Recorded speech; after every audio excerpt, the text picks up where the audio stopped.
Assalamu alaikum and hello everyone. This is Preeti from my page Glamour with Preeti. প্রথমবারের মতো আমি একটা story নিয়ে ভিডিও মেক করছি অ্যান্ড এটা কিন্তু টোটালি ট্রু একটা স্টোরি। এই ইনসিডেন্টটা কিন্তু ঘটেছিল সিসিল হোটেলে, যেটা অবস্থিত ছিল ইউনাইটেড স্টেটস লস অ্যাঞ্জেলেস শহরে। এই ঘটনাটা যার সাথে ঘটেছিল সে ছিল একটা মেয়ে এবং তার নাম ছিল ইলিসা ল্যাম। ইলিসা ল্যাম খুবই ব্রিলিয়ান্ট একটা স্টুডেন্ট ছিলেন, তার পাশাপাশি সে কিন্তু একজন ব্লগারও ছিলেন এবং সে তার বাবা মার সাথে কানাডায় থাকতেন। ইলিসা ল্যাম কিন্তু একজন বাইপোলার ছিল, সে সামটাইমস খুবই ডিপ্রেসড হয়ে যেত অ্যান্ড সে কিন্তু আন্ডার ট্রিটমেন্টেও ছিল।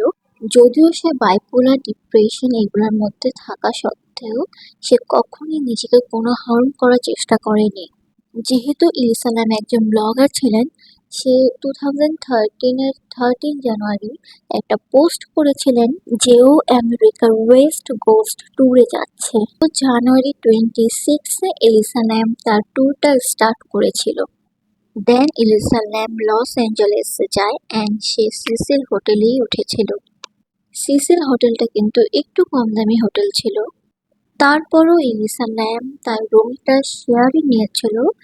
যেমন সামটাইমস মানুষ কস্ট বাঁচানোর জন্য রুম শেয়ারে নেয়, এক্স্যাক্টলি লাইক দ্যাট ইলিসা ল্যামও তাই করেছিল। কিন্তু প্রথম দিনই ইলিসা ল্যামের রুমমেট তার নামে কমপ্লেন করে দিয়েছিল, যার কারণে ইলিসা ল্যামকে সেই রুম থেকে আরেক রুমে শিফট করে দেয়া হয়।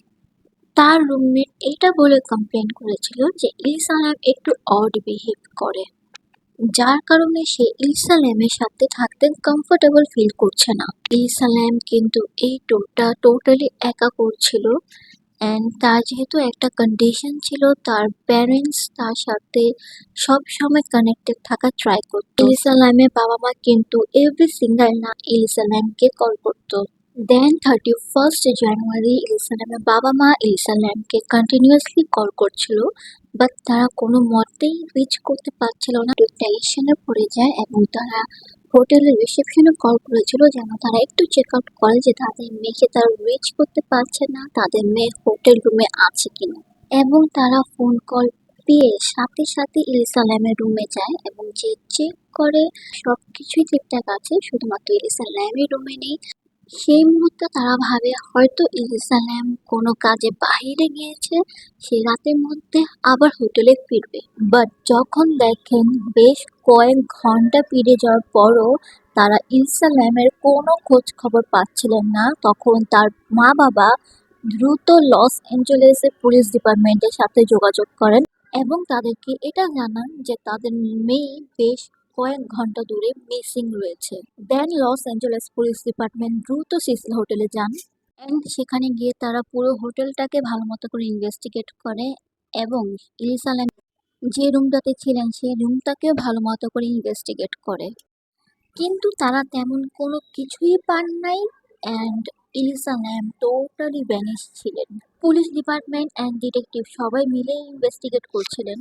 এমন করতে করতে 2 উইকস চলে যায়, তারা ইলিসা ল্যামের কোনো খোঁজ খবর পায় নাই। দেন সাডেন একদিন তারা একটা সিসিটিভি ফুটেজ পায় যেটাতে ইলিসা ল্যামকে লাস্ট বারের মতো দেখা গিয়েছিল। ফুটেজটা আমি স্ক্রিনে দিয়ে দিয়েছি। এই ফুটেজটা কিন্তু আমরা অনেকেই সোশ্যাল মিডিয়াতে দেখেছি, খুবই রিনোন একটা ফুটেজ। এন্ড আপনারা দেখতেই পেলেন সে লিফটে ঢোকার সাথে সাথেই প্রত্যেকটা ফ্লোরে বাটন প্রেস করছিল, তারপর সে আবার বাহিরে উঠে দিচ্ছিল, একবার লেফট সাইডে দেখছিল, রাইট সাইডে দেখছিল, আবার সে কর্নারে নিজেকে হাইড করার চেষ্টা করছিল, তারপর সে কথা বলছিল, কাউকে সে ইশারা দিয়ে কিছু একটা বলছিল।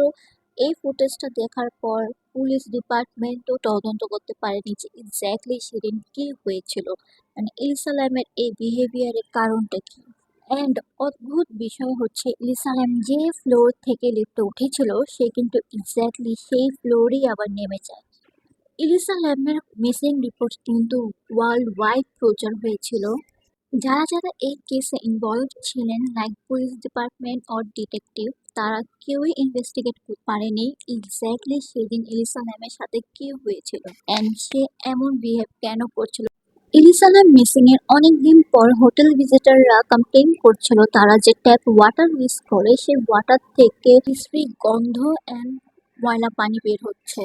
সো এতগুলো কমপ্লেইন শোনার পর হোটেলের কিছু স্টাফ রুফে তাদের 4টা বড় বড় ওয়াটার ট্যাঙ্ক ছিল, তারা সেগুলোকে ভালো মতো করে চেক আউট করে। And the shocking part is, সেখানে তারা একটা ট্যাঙ্কের মধ্যে ইলিসা ল্যামের ডেড বডি পায়। ইলিসা ল্যামের ডেড বডি পাওয়ার পর তারা সাথে সাথেই পুলিশকে ইনফর্ম করে অ্যান্ড পুলিশ ইমিডিয়েটলি সেখানে চলে আসে। সেখানে গিয়ে দেখে ইলিসা ল্যামের ডেড বডি টোটাল কম্পোস্ট হয়ে গিয়েছে, কারণ এখনো তো কেউ জানে না যে সে এক্স্যাক্টলি কখন মারা গিয়েছে। দেন ইমিডিয়েটলি ইলিসা ল্যামের বডিকে অটোপসির জন্য পাঠানো হয় অ্যান্ড অটোপসি রিপোর্টে এমন কোনো সাইন দেখা যায়নি যেটা দেখে বোঝা যাবে ইলিসা ল্যামকে মার্ডার করা হয়েছে বা কিছু। অ্যান্ড অটোপসি রিপোর্টে তার মৃত্যুর কারণ হয় পানিতে ডুবে ইলিসা ল্যাম মারা গিয়েছে। কিন্তু কথা হচ্ছে ইলিসা ল্যাম সেখানে কিভাবে গেল, কারণ প্রত্যেকটা ওয়াটার ট্যাঙ্কের উচ্চতা এতটাই হাই ছিল, সেখানে কোনো ময়ের সাহায্য ছাড়া ওঠা টোটালি ইম্পসিবল। অ্যান্ড প্রতিটা ওয়াটার ট্যাঙ্কের ঢাকনা এতটাই হেভি ছিল যে সেটা খুলতেও 3-4 জনের সাহায্যের দরকার পড়তো। সেখানে ইলিসা ল্যাম একা কিভাবে সে ঢাকনা উঠালো অ্যান্ড কিভাবে সে ভিতরে গেল, অ্যান্ড ভিতরে যাওয়ার পর সে কিভাবে আবার সেই ঢাকনাটাকে একেই লাগিয়ে দিয়েছিল। অদ্ভুত বিষয় হচ্ছে সেখানে যেতে হলে একটা মেইন গেট ক্রস করে যেতে হয়, যেখানে অ্যাক্সেস কিছু স্টাফদের মাঝেই আছে, লাইক পাসওয়ার্ড দিয়ে যেতে হয়। সেখানে ইলিসা ল্যাম কিভাবে পৌঁছালো, আই হ্যাভ নো আইডিয়া। এখন পর্যন্ত এই কেসটা আনসলভড রয়ে গিয়েছে, কেউ এই কেসটা সলভ করতে পারেনি।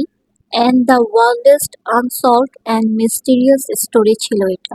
সো স্টোরি বলতে বলতে আমি আমার মেকআপটা কমপ্লিট করে ফেলেছি। আপনাদের সবার কাছে কেমন লেগেছে আজকের আমার এই মেকওভার অ্যান্ড স্টোরিটা অবশ্যই আমাকে কমেন্টে জানাবেন। অ্যান্ড নেক্সট টাইমে এমন আরো অনেক মিস্টিরিয়াস হরর স্টোরি নিয়ে ভিডিও মেক করব।